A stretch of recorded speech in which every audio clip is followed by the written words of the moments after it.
क्या आप भी इस लॉकडाउन पीरियड में अपने छोटे बच्चों की पढ़ाई को लेकर परेशान हैं? क्या आप भी उन्हें घर पर ही पढ़ाना चाहते हैं? तो बने रहिए इस वीडियो के अंत तक। मैं छोटे लाल आपको कुछ ऐसी टिप्स बताने वाला हूं जिनका उपयोग करके आप अपने बच्चों को घर पर बड़े मजेदार और आसान तरीके से पढ़ा सकते हैं और बहुत कुछ सीख सकते हैं। जी हाँ, तो चलिए शुरुआत करते हैं। टिप्स नंबर 1, बच्चों को सरल और छोटी छोटी कविताएं और गीत गाकर सुनाना। जी हाँ दोस्तों, इस गतिविधि का सबसे महत्वपूर्ण फायदा यह है कि इससे बच्चों को ध्वनि संबंधी जागरूकता का विकास होता है। कविता और लय बच्चों को शब्दों की ध्वनि सुनने और शब्दांशों को सुनने में एक मदद करता है। ध्वनि संबंधी जागरूकता का निर्माण करने का एक सबसे आसान तरीका है एक साथ तालबद्ध रूप में ताली बजाना और शब्दों को गीतों के एक सूत्र में पिरोना।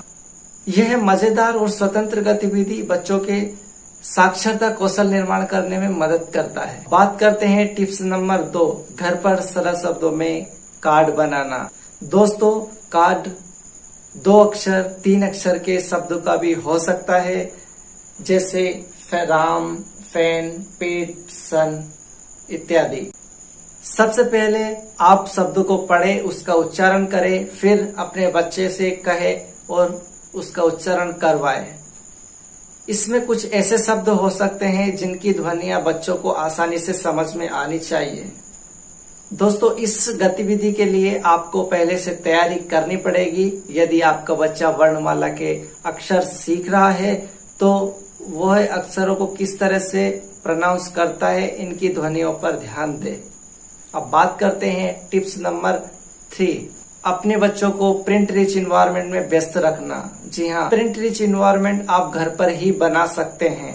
आपका बेडरूम हो या घर का हॉल, उसमें आप पोस्टर, किताबें, लेवल्स और अखबार के कटिंग्स और किताबें रख सकते हैं जिसमें बड़े बड़े अक्षर और कलरफुल अक्षरों में लिखा हो। इस तरह से भी आप अपने घर में कार्ड लगा सकते हैं। घर पर ही आपको प्रिंट रिच इन्वायरमेंट बनाना है और अपने बच्चों को पढ़ने का कौशल निर्माण करने के लिए एक दैनिक रूप में एक अवसर प्रदान करना है। आप इस तरह से कार्ड लगा सकते हैं। इसे देखकर बच्चा ध्वनियों और अक्षरों के प्रतीकों के बीच एक संबंध स्थापित करना और उससे सीखना। अब बात करते हैं टिप्स नंबर 4, घर पर या घर के बाहर आप बच्चों के साथ शब्दों का खेल खेलिए। दोस्तों, इस खेल में शब्द आसान होने चाहिए जिनकी ध्वनि बच्चे आसानी से समझ पाए।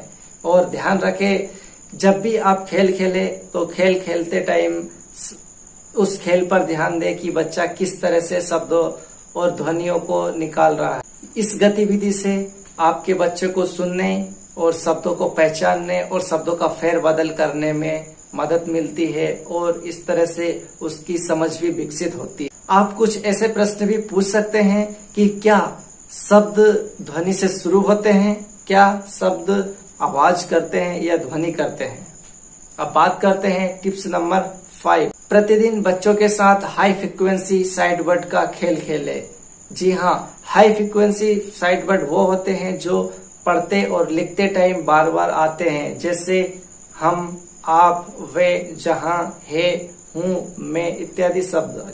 दोस्तों, इस गतिविधि का फायदा यह है कि इससे बच्चों को सेंटेंस के अंत में क्या चीज आनी चाहिए और सेंटेंस को किस तरह से एक स्ट्रक्चर्ड वे में किया जा सकता है, इसकी समझ बढ़ती है। अब बात करते हैं टिप्स नंबर 6।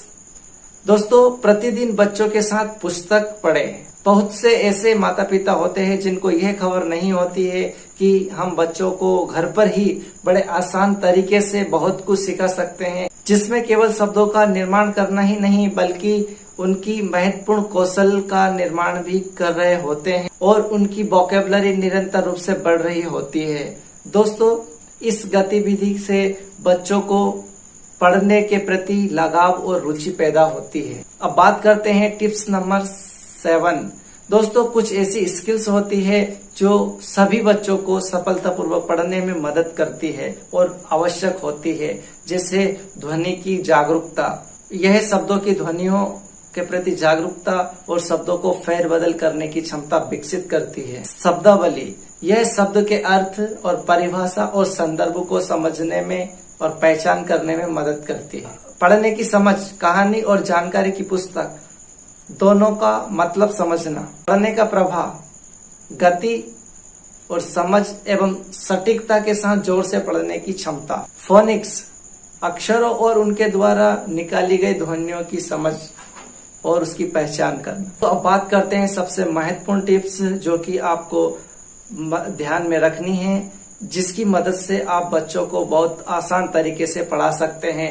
टिप्स नंबर 8 जो यह बताती है कि आपको धीरज रखना है। जी हाँ, जब भी आप छोटे बच्चों को पढ़ाए तो बहुत धीरज से काम लें ताकि हम बच्चों को आसानी से पढ़ा सकते हैं। दोस्तों, हर बच्चों का पढ़ने का तरीका और पढ़ने की गति अलग अलग होती है, इसलिए धीरज से काम ले और धीरज रखे बच्चों को पढ़ाते टाइम।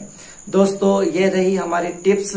अगर आपको पसंद आई तो लाइक कीजिए, कमेंट कीजिए और अगर अभी तक आपने हमारे चैनल को सब्सक्राइब नहीं किया है तो प्लीज